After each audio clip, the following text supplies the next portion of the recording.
कैसे बताऊं माँ, मैंने कुछ नहीं खाया है। ऐसे बोलूंगी तो तुम वो आधी रोटी भी मेरे हिस्से डाल दोगी। चलो अच्छा है हमारी बेटी बाहर से सेब और केला ले आई, इससे हमें थोड़ा आसान हो जाएगा। न जाने कब सुकून भरी रोटी मिलेगी, कल के लिए तो वो भी नहीं है।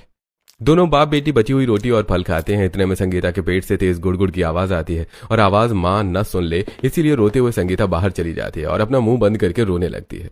इतनी लाचारी कि मैं अपने माता पिता से झूठ बोला। क्यों, ऐसा क्यों किया? मेरा पेट। पी लेती हूँ, शायद पानी पीने से पेट भर जाए और भूख शांत हो जाए।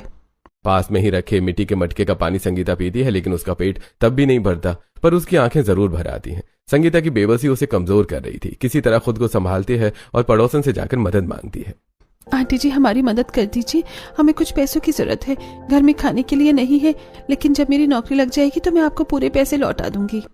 अरे जा जा, तेरे जैसे लोग मुफ्त की रोटी तोड़ते हैं, बस बाद में पैसा नहीं देते। कोई पैसा नहीं है मेरे पास।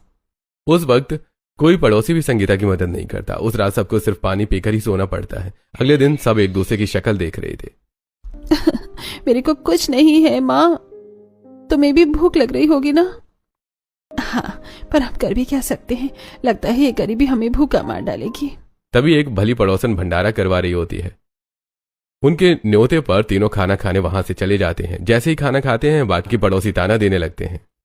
ओहो, देखो कैसे भर भर के पूड़ियां रखवा ली हैं उन्होंने। देखा कैसे भूखे नंगे लोगों की तरह खाने पर टूट पड़े हैं। तुम्हें क्या हो रहा है? मैंने इन्हें अपनी दावत पर बुलाया है, कितना भी खा सकते हैं, ये पुण्य का काम है। पूनम जी, भाई साहब आप चिंता मत कीजिए, आप खाइए। नहीं नहीं बहन जी, आपने हमें न्योता दिया, यही बहुत है हमारे लिए। बस अब और नहीं चाहिए, बाकी ले लीजिए। थोड़ी ही देर में तीनों एक एक पूड़ी खाकर उठ जाते हैं। अपनी ऐसी हालत देखकर संगीता बहुत परेशान थी कि वो अपने माता पिता के लिए कुछ नहीं कर पा रही है और फिर वो अपनी सहेली शिवानी के घर जाती है।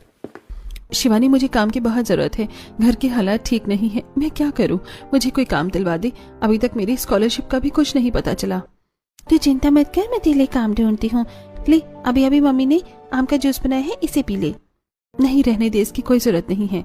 चल दिमाग खराब मत कर मेरे सामने भी। अब तो ये फॉर्मेलिटी करेगी क्या?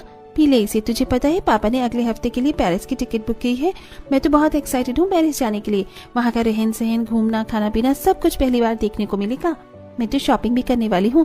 जो ड्रेस यहाँ नहीं पहन सकते वो वहाँ पर पहनूंगी। ये देखो, मैं तो फोन में देखकर ही पागल हो रही हूँ कि पेरिस इतना सुंदर है। जब जाऊंगी तब पता नहीं क्या होगा। अच्छी बात है, तू पेरिस घूमने जा रही है। मेरे नसीब में तो ताजमहल भी नहीं है, पेरिस तो बहुत दूर की बात है। संगीता एसी में बैठकर आम का जूस पीती है। तब शिवानी संगीता को मल्टीनेशनल कंपनी के अपना जॉब ऑफर, पैसे और कपड़े उसे दे देती है।